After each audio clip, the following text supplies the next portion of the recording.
And I would want to add to increase your capacity to stay grounded and stay creative and open to navigate everything that's happening, because we're seeing a lot of change, we're seeing a lot of choppy waters. If you want to keep cooking with great impact, then if you're a chef on a ship and the ship is sailing choppy waters, you're going to have to work with that and still make it great. You're listening to the Global Inclusion in Practice podcast, sharing the stories of DEI changemakers around the world. Vivian Acquah and Marjolijn Vlug bring you behind-the-scenes stories and kitchen table conversations about the personal perspectives of DEI professionals, representatives, advocates, and allies, talking about what matters in this work and what sustains us in creating lasting change. There are many of us working on creating a more inclusive world. Let's share our stories. We're in this together.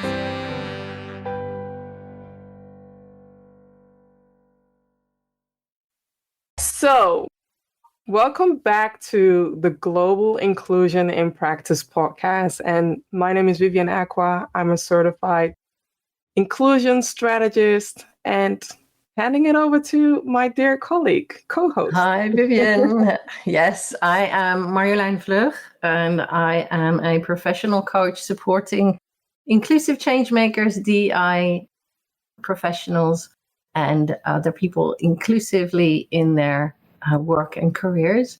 And we're so excited to be back with you for season 3, settling in around our virtual kitchen table once again. Here you go with the virtual kitchen. Well, as you may know from our previous seasons, we talk about food. So this is like we're in a kitchen table conversation in many ways.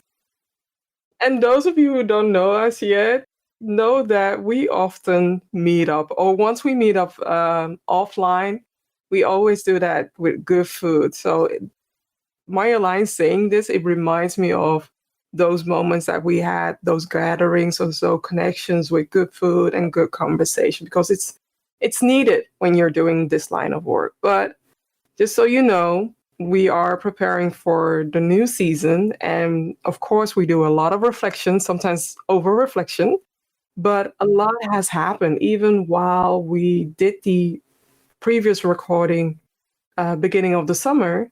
A lot has happened in the DEI landscape. So if you're feeling like the ground is moving beneath your feet with this work, you're not alone. You're definitely not alone. So what we have learned is that this moment is of challenge, but it's also an opportunity for all of us to get even more creative, more innovative, and more strategic about how we approach inclusion work. Yeah.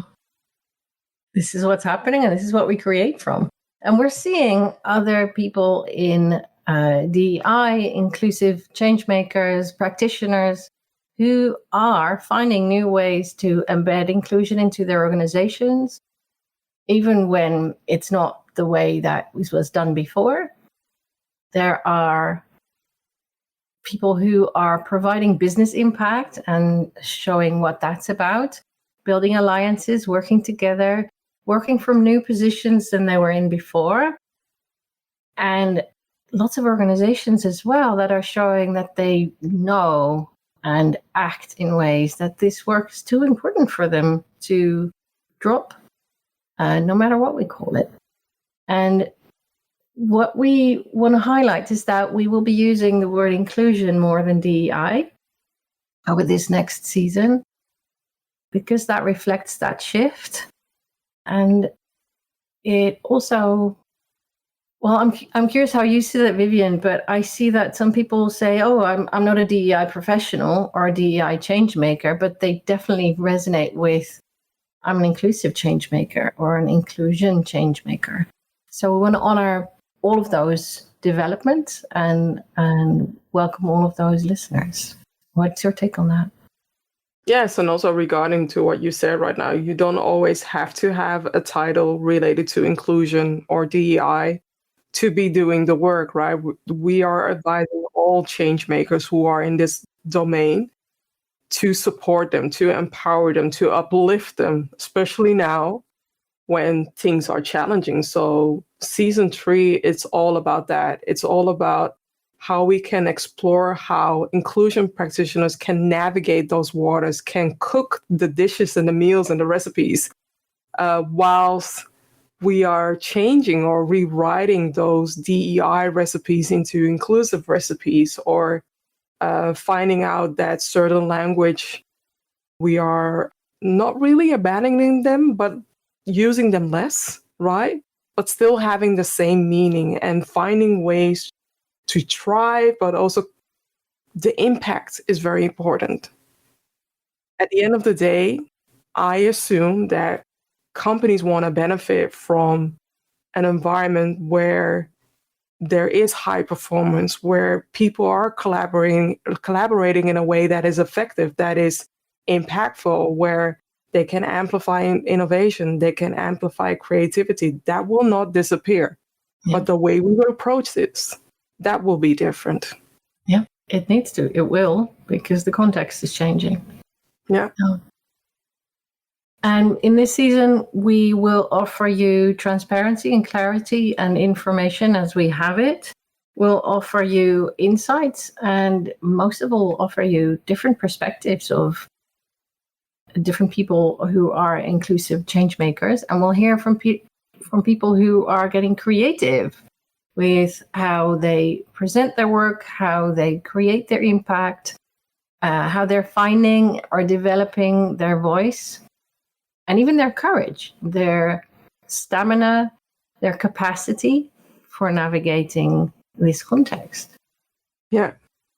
And I also have to be honest about something, because oftentimes people think that it's only a one person's job, right? And doing this work or being an inclusive change maker or working on inclusion is not an easy thing. So when you are, or if you are doing the work, inclusion work right now, you need courage. You need creativity, you need community, but you also need to have grace, a lot of grace for yourself, but also for others.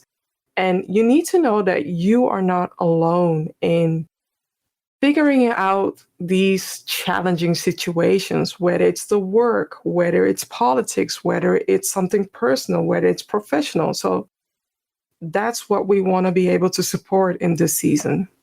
Yeah, and that's a connective theme, a red thread throughout all of our episodes.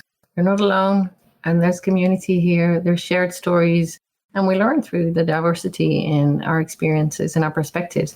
That's why we are here, Vivian and I, creating this new season for you. That's why these kitchen table conversations that we'll have with a variety of guests matter more than ever.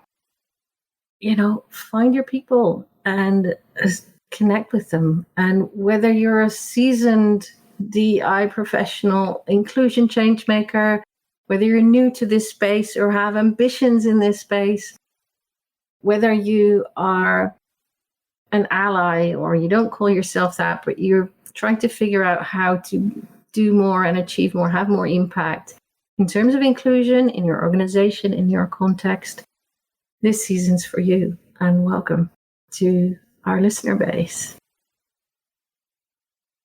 Yes, and also know that we will be exploring themes throughout different corners. So we will tap into the intersectionality of inclusive work or being an inclusive change maker, but also know that it's not about only addressing things from a US perspective, right? So that's why this time we are tapping into Canada, for instance.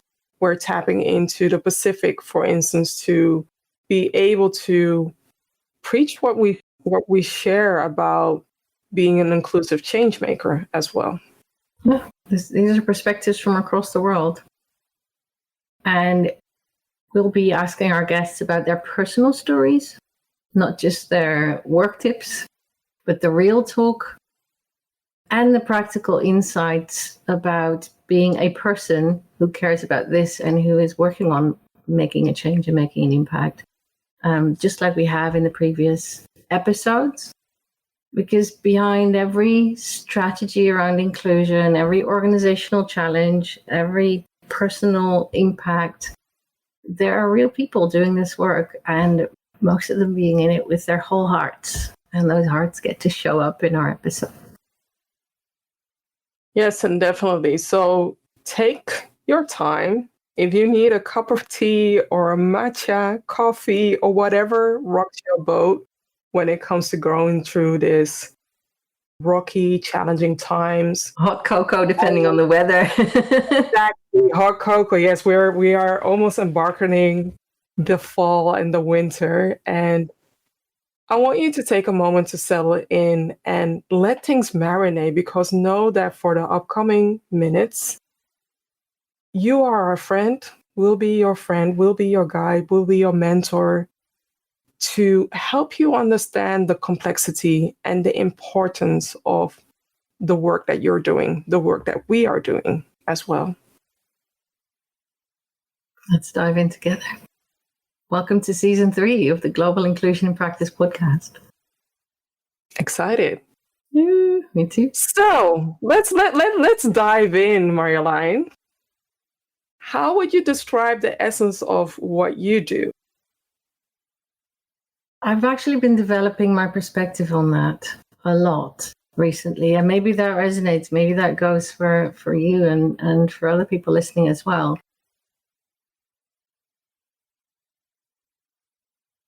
What it really comes down to is shaping life together, really together, and life with authenticity from the heart. Authenticity meaning, you know, different sides of you that are authentic to you. From the heart, not just the brain or the mortgage or the shoulds or the organizational KPIs,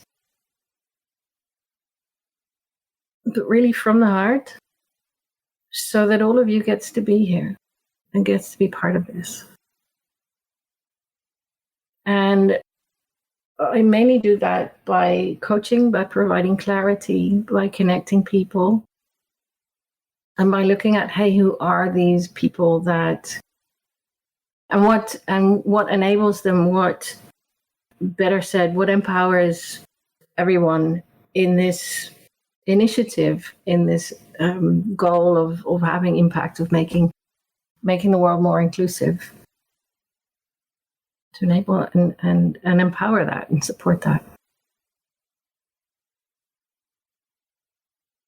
How does that sound? For me, I mean, I'm biased. I already know you, and for me, it's just like, yes, this is how I've gotten to know you, but also the level of growth that I've seen my friend growing in this space, in this domain. And I can only say I'm so proud of you, the way that you navigate this, but also achieving your leadership development diploma or certificate, where you are able to create space, but also hold space for yourself, but also hold space for others to navigate around this. And I'm saying I'm biased because I had the honor and still have the privilege to collaborate with Marjolijn in so many ways, that she's one of the amazing friends that I have, but also amazing collaboration partner that for certain topics, I have to have a Marjolijn there or somebody else there. Because doing this work sometimes can feel like you're dumping yourself in the arena, whilst it's not always advisable to create that stress for yourself, and it's also not sane to do that. So being able to collaborate with a sister friend, with somebody who has other skills, other strengths, but we are aligned when it comes to doing this work, that is how I see you. So everything that you just shared is just like, for me, I already know and I already embrace that. But for those who don't know Marjolijn yet, yes, this is the essence of what you do, and you're evolving in that essence. Yeah. Yeah, and I've been developing my leadership and co-leadership. So, leading things together to get the additional impact, the synergy of that. Synergy is 1 + 1 = 3 all the way to infinity. That matters. And it's been, it's brought me to insights that I hadn't expected and in directions that I hadn't expected in advance. And I think that happens with more than just me, with other people too. And so what is that for you? What's the essence for you of being an inclusive change maker in the way that you are that now? Because I want to insert that you are that now. What's the essence of that? I hope I am. I do my best in that. The essence is, first and foremost, you don't know this of me yet, but I pray when I go to a session or do a workshop or do something that is exciting to me. And it's either a prayer or a prayer combined with tapping. So I've done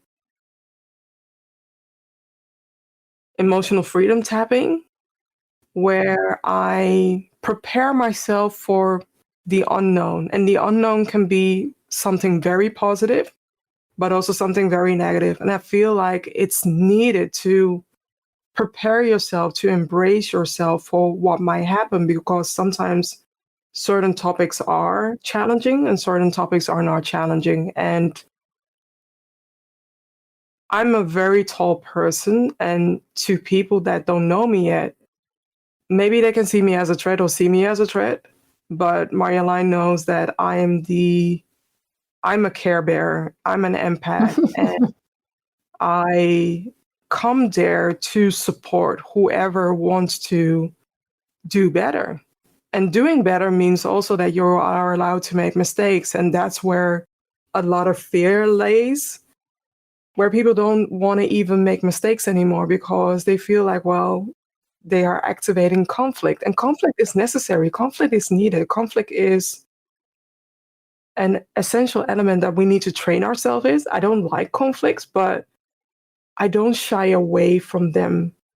And I also have to say that I have Marjolijn, but I'm also investing in my well-being. I'm investing in my coach. And the essence of me this year, I learned a lot from myself last year by not taking better care of my well-being, but also know that 2 years ago I had an ankle injury and I'm still recovering from that. It will never go away, but I've become much stronger into how I can try to fit everything that I'm doing. So doing the self-care, making sure that I take at least 30 minutes to do an exercise, whether it's boxing or rowing or something else. And on top of that, go to the infrared sauna, 20 minutes, 4 to 5 times per week. And for those of you who think that I'm bougie, no, maybe I am a little bit, but I'm investing in my well-being. And also knowing that the Netherlands is cold, I already, invested in a sauna like 5 or 6 years ago, because it was reaching to a point that it was getting so cold and you don't always have the space, or at least I didn't have space to go to Ghana or go to somewhere tropical in the winter time, right? My budget was a little bit limited, but now I feel like I can also create a home away from home in my own home by visiting the sauna. And on top of that, the sauna has so many health benefits that as of lately, by the time that you hear this, you will know my age because I'm celebrating my birthday really soon, but I'm 45 when you hear this. And a lot of people guess me so much younger, and I'm just like, I don't know what filter they are seeing or how they are noticing, but I am 45. The only thing is that you don't, there are ways that you can see that for me, or ways that you can capture my LinkedIn, but you don't see that when you see me from the first time. And that can be positive, but it can also work negatively, because then I have she's younger and what does she know, because she's just starting, she looks so fresh. Have the age bias. Not knowing that I could have been your mom, or I could have been your auntie, or I could have been somebody else, right? So, yeah, the essence of me is grounding myself, staying grounded, and making choices with my heart and my mind connected. Yeah. And I'm hearing you describe lots of ingredients to be able to do that you brought into your life, that empower you to do that. there's a good, rich variety of ingredients. Definitely. And what have you learned recently that feels important for other inclusion change makers to hear right now? On a personal note,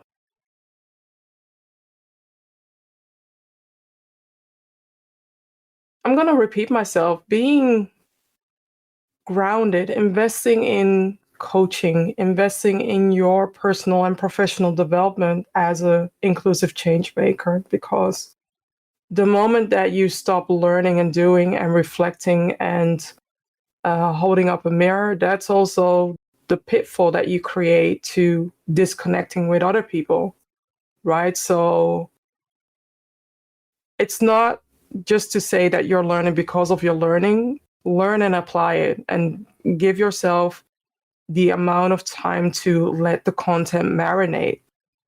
That will be something that I would like to share. Yeah, letting the content marinate, learning, taking on the learning, and using it, as you said a minute ago, to expand your capacity to stay grounded. And I would want to add to increase your capacity to stay grounded and stay creative and open to navigate everything that's happening, because we're seeing a lot of change, we're seeing a lot of choppy waters. If you want to keep cooking a great impact, then if you're a chef on a ship and the ship is sailing choppy waters, you're going to have to work with that and still make it great. Yeah, I agree, and that's what we're here to do as well, to expand that capacity. And one thing I've learned recently was how the different sides of that. So that can be staying grounded, that can be self-care and making sure your energy levels up. That can be how present can you be? What information do you pick up around changes? What do you commit to? What responsibility do you take on? How do you act responsibly? And there's different sides to that. And the richness of that is really motivating, because there's different ways in which you can increase your capacity to have impact. Definitely.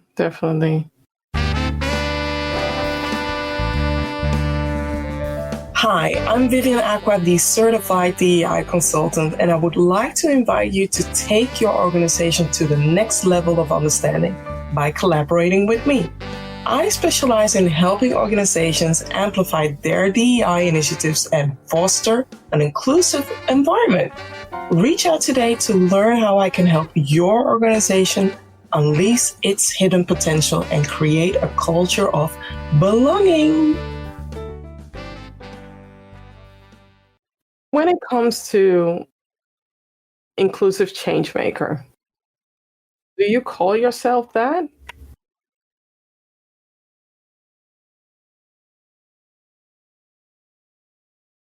That's funny, because now you're asking me that question. I think I call myself the person who supports and coaches and empowers inclusive change makers.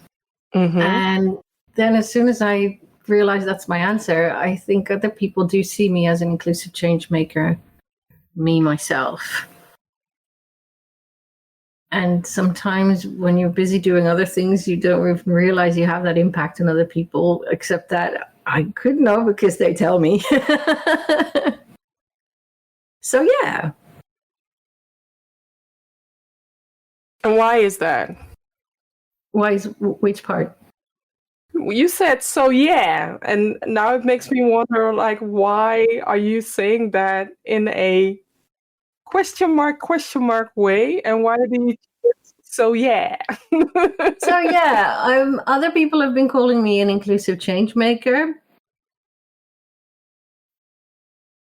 I can call myself that too. Yeah, I'm an inclusive change maker. Say it out loud. I'm an inclusive change maker. And I'm an inclusion change maker. Yes. Yeah. Because it's important. It's important to me. And not only that, I know that it's important for your kids, for the work that we're doing. And sometimes people get the sense like we're only doing this for us to benefit ourselves. No, because there are so many other things that you could do that are so much easier, less stress, less challenging, but we are both mission driven, and that is our kids. Yeah. It's our kids, it's our environment, it's the people that I meet that I know, all of you gets to be here. And whoever doesn't know that yet or doesn't believe that yet, it's still the way it is. All of you gets to be here. And the more people get that and behave that way and act that way towards other people, that's where we're going. And that's what we're putting into this world. Okay. What's a vision that you hold for inclusive change makers, for other inclusive change maker besides us? And the vision is a 1-year thing or something that I see in 10 years? Let's make it big. 10 years. What's the vision? What's the North Star of this ship that is sailing on choppy waters? We're navigating because that's where we're going. I know that this line of work is needed for businesses, for teams, for leaders to thrive, and that it's anchored in a position where they have accountability, but also they have the budget, they have the support, and they don't have to beg to work towards inclusion, to work towards high performance, to work towards tapping into innovation and creativity. And a lot of people talk about the business case of it, whilst there are so many business cases available, but yet you also have to realize that this line of work, is a way to mitigate bad health, to mitigate people running away from a toxic environment. Because if you're doing the work, or if the inclusion officer or diversity officer has the authority, financial power in such a way, then the amount of toxic environment will be less. And you would also hold people accountable for creating inclusive spaces, psychological spaces as well. So that's the vision that I hold. And by that time, Orlando will be 21. And whatever position he chooses, whether he wants to become an owner or wants to become an employee, I want him to be in an environment where he's embraced for his knowledge, for the person that he is, and for the value that he brings, instead of only seeing a boy of color or a mixed race person who's biracial. And yeah, He's going to be really tall by that time. He's growing like crazy. He's already tall. He measured him, and he's already 161. So, yeah, that's almost my height. Yeah. And he's 11, 12? He's 11. He's coming 12 in a few weeks, but he's 11. Yeah. That's the vision for him and for other people like him and unlike him. Are there some elements that you are missing or you would like to add to make it our mission or vision? Yeah, and I love this, what you bring into the vision, and it's the deep knowing that whatever is between now and that vision coming true, we'll figure that stuff out. We have the capacity, we have the creativity, we have the stamina one needed. We have the capacity to stay, to find each other, to find other ways of getting there, finding the joy in it, finding the hope, finding the collaboration, finding all of the things that will get us there. I know that deeply. And that's part of the vision too.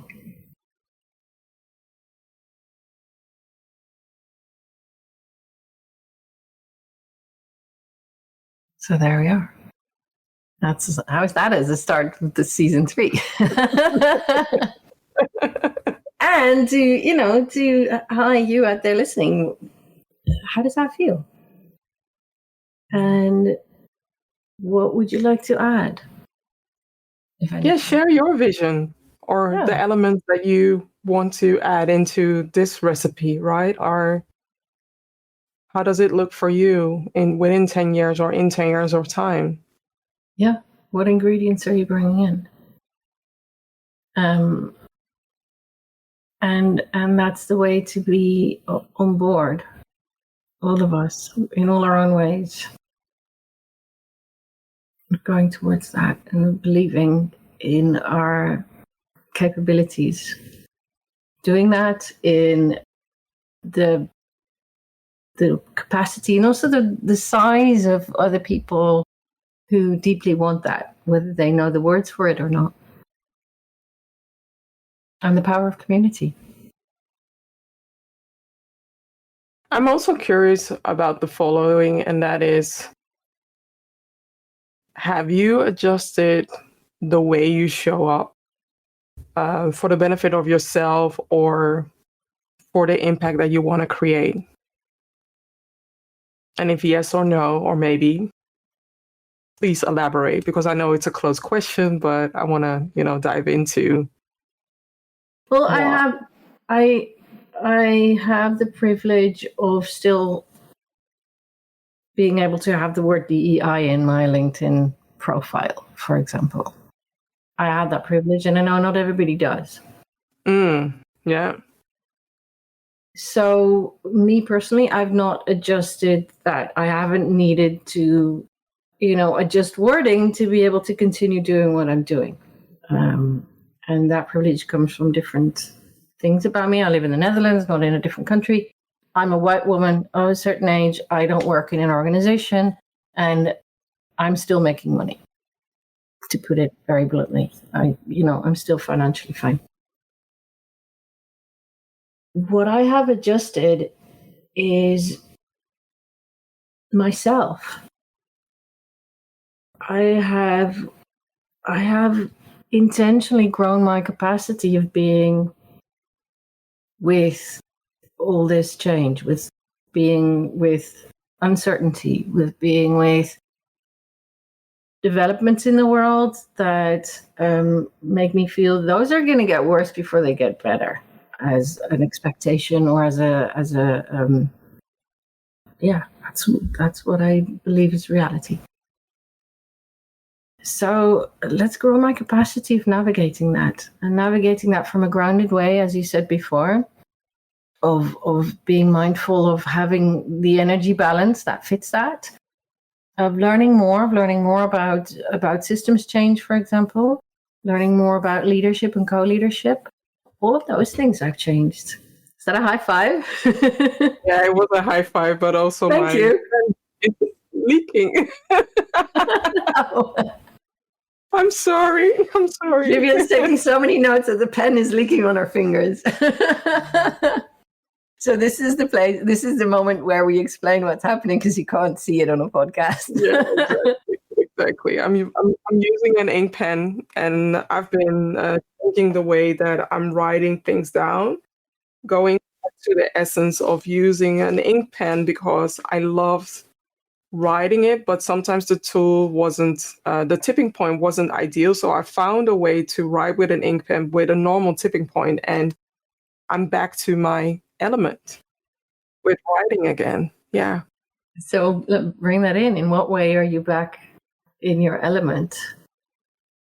rather In my than needing to adjust to something that is not your element. In what way are you in your element? In certain occasions, especially in this day of AI, I realized that I've become a little bit hesitant into writing things down because AI captures a lot. But then again, writing has a benefit of to your brain to connecting it and also with memory, right? And I haven't fallen in love yet with writing, but I am reconnecting myself with writing and writing more, writing scribble notes and finding a tool that is ergonomic and also good for me to use. So what's good? Using what's good for you to use and what suits your body in terms of ergonomic and in terms of brain functioning, neurological, what works. So what sticks? Well, the ink sticks to your fingers, but what sticks from this? There's a lot of We'll ink. use that. The ink sticks, how to make things stick, right? Yeah. We'll use that. What do we want to make stick for our listeners? Having grace and empathy. Definitely empathy and grace.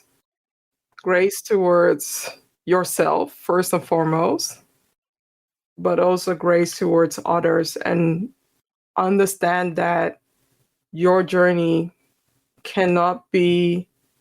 is not the same as the journey of somebody else. So that could be that somebody's more advanced or far behind from you and doesn't yet see your way of the way you see the world, right? So having that grace and holding space and helping others to understand where you come from, but also understand them as well. Yeah. Yeah, I believe that. I love that grace.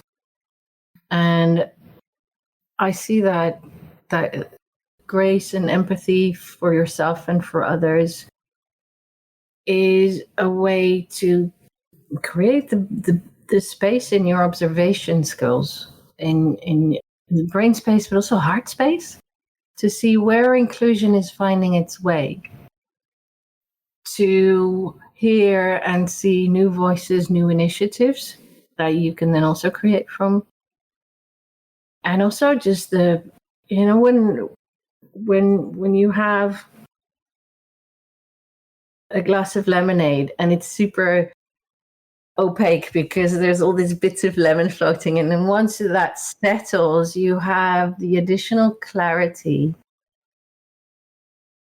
And I think that's what grace brings as well. The clarity around what works well, what works even more now.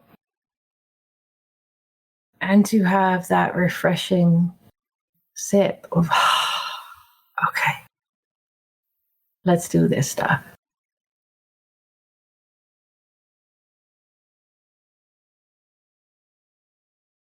And I believe that's where we are. As we're recording this season, it's sort of second half of 2025, where the field of DEI, of inclusion, change making is adapting by focusing on integration, of adapting through finding new language, of emphasizing business outcomes, whether that's what floats your boat or not, that's meeting organizations where they're at, and finding new approaches to continue the work of inclusion under different frameworks. And what that is creating not despite change and choppy waters, but from that.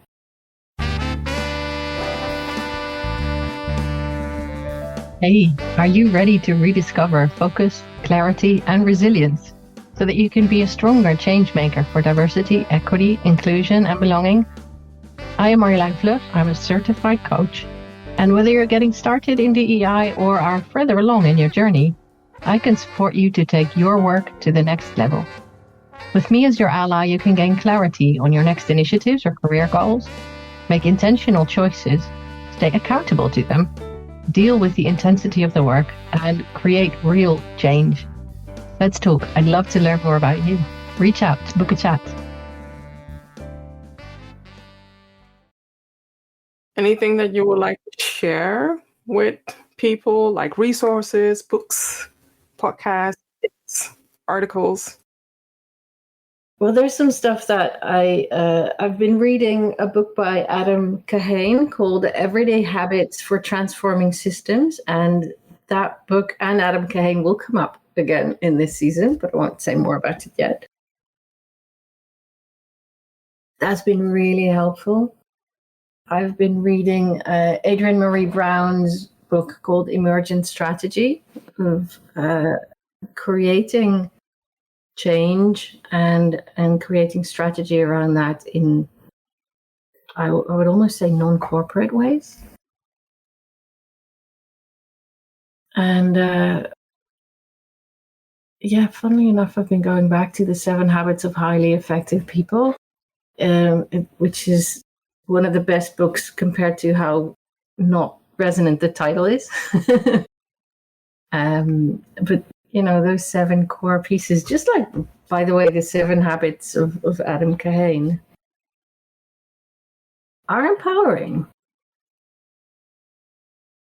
So that's it's really all the resources that bring you back to, what's your capacity? What's your capability? How do you expand that? How do you sustain that? And how do you do that together? How about you? And I was watching K-pop Demon Hunters, and one of our previous guests, Kareem El Taifi, he always points to pop culture pieces that are actually great resources for learning. And I love K-pop Demon Hunters, and he wrote a LinkedIn post about, I haven't seen it. Everybody is so hyped about this series. For a good reason. And there's learning in everything. I've been watching kids' movies and reading young adult books. Maybe that's one of the things I love most about inclusive leadership, is that you learn from everything, because everything's a new perspective that reminds you, hey, there's so many different perspectives out here, and there's so many different cultures that all have their own ways of seeing the world. Yeah, everything's juicy in that way. You learn from everything, even the stuff that surprises you or that you don't like. But yeah, what about you? Any latest resources? A lot of resources, but I wanna not overwhelm people. Give us 1 or 2. Talk to Me Nice from Minda Hart. I've been one of her ambassadors, or I am one of her ambassadors, and this book about trust and having, what kind of trust language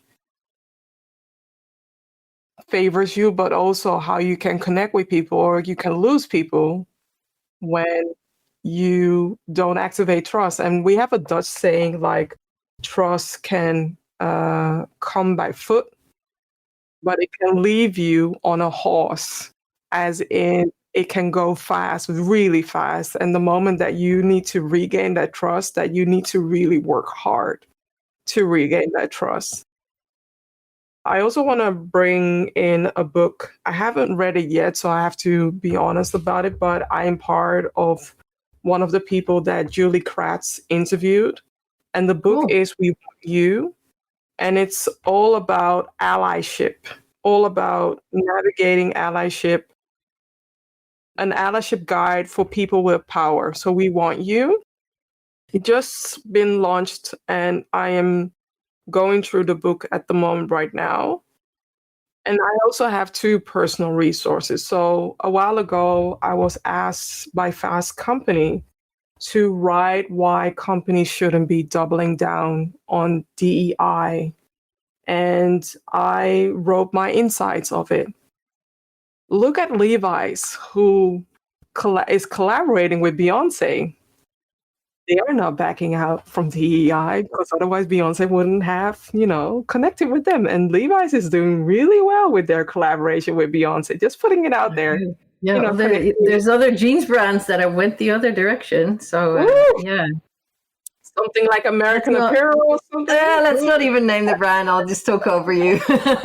So well done, Levi's. Yeah, exactly. Well done, Levi. But also one of the things that I want to share from that article, I'll definitely add in the link. But I do want to share the following, that in today's talent landscape where diversity isn't optional, it's survival. The talent shortage isn't coming, it's already here.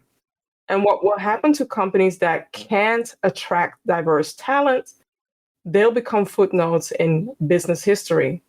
So this situation isn't theoretical, it's happening right now. And shareholders understand what many executives still don't. Inclusion drives performance. To make it even sweeter, it drives high performance. It creates resilience. It generates value that goes far beyond the quarterly reports.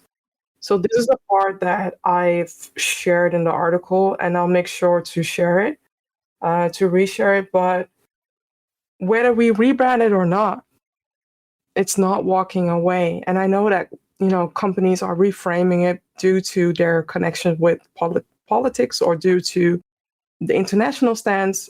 I don't blame them, but be strategic about it. Don't, erase the value of diversity, equity, and inclusion. And yeah, you're still going to need the impact of it, the positive impact of it, whether, whatever you call it. Yeah. And when this podcast come out, this resource will also come out. I haven't written yet, or I haven't published it yet, but it will be about effective team collaboration. And I recently went on a train trip. I went train hopping through the southern of Europe, which was amazing. And there was one occasion where something happened at a pizza place where one of the waiters dropped a glass. And the question is then, what happened to him? How did his team respond or not respond?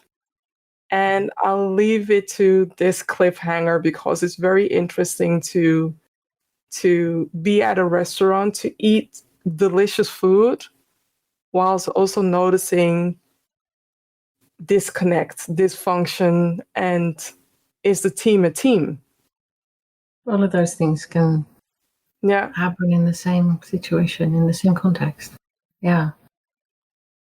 And last but not least, because I would be doing myself a disservice, and that is, I am worried about what's happening to women in general in the DEI domain, especially also women in Black women in the US, where recently I noticed that there is a decline of almost 300,000 Black women left the US labor force.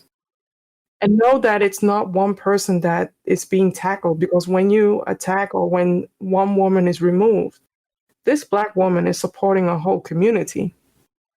This Black woman can be a pillar within her community. So her losing her job or walking away from a job or being fired, or let's say being funded, because that's what's happening at the moment right now, is something that not only the women will pay the bill, but also pay the price, but also their community, and also eventually organizations will pay the price, because these women don't have any power to buy stuff anymore.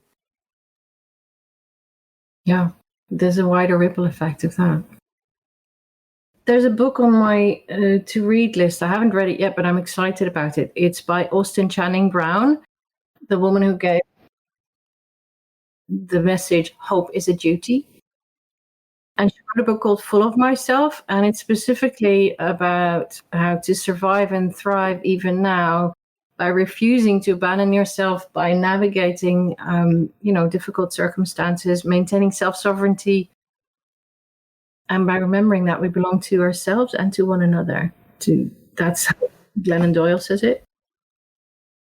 yeah, I think that's an important book in these times, and I'm really glad that Austin Channing Brown published it recently. It's recent, okay. Yeah, it's out now, or I don't know if it's on pre-order now or already out, but it's she's promoting it right now. Is it Full of Myself? Is that the one?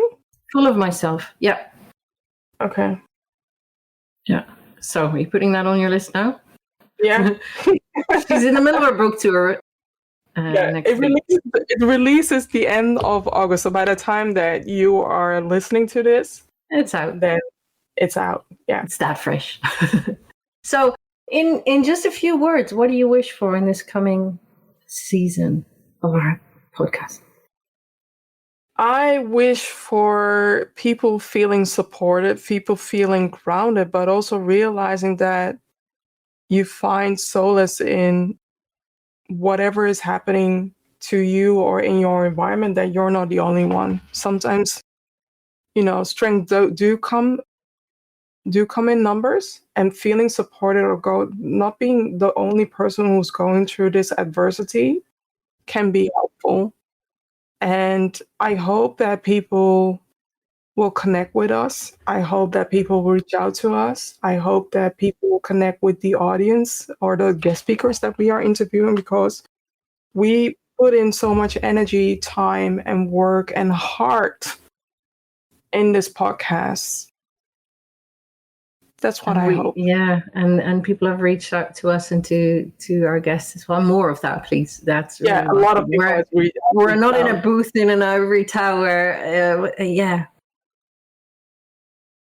What I wish for is for this season to really be like a warm, hearty meal that makes you realize or remember that we are shaping this together. We appreciate your authenticity. We love your heart. And all of you get to be here. Whether everyone knows that yet or not, that's the way it is. We're in this together. And maybe also one other thing. And it's not to pick and choose who you want to vote for whoever, but I do want to bring on. No, there is no but. I want to bring on Kamala Harris, her book, 107 Days. It's not about whoever you chose, right? Because we are beyond that stage. It's also about thinking about succession planning, because this woman had 107 days to do what she wanted to do, which is a very short time. And it makes me wonder, like, how many companies are thinking about training or mentoring, the next runner-up or the next mentee or the next person or next people who have the potential. So I want to bring that and think of it from a perspective of what can I do to support an individual to level up, but also how can somebody else support me in leveling up? And 107 days, it's going to be interesting. I haven't read it, but I've heard a lot about it where it piques my interest into. It's very interesting that she's bringing this out. And a great September. Sorry, what's that? Coming out end of September. Oof, yeah, it's going to be a good autumn. Thanks for this conversation, and that's a great thought to leave our listeners with. How will you empower and set up other people for success? How will you level that up in yourself to join you in what you're doing and to take over after you move to other things? Thank you, Marjolijn. Thanks. See you in the season. Bye. Thank you for listening. You're warmly invited to pause for a moment and think about what stood out to you from this conversation. Please share this episode with others to inspire them too. Make sure to subscribe to our Substack channel. We'll be back soon with more episodes. Be well, take care, and stay connected.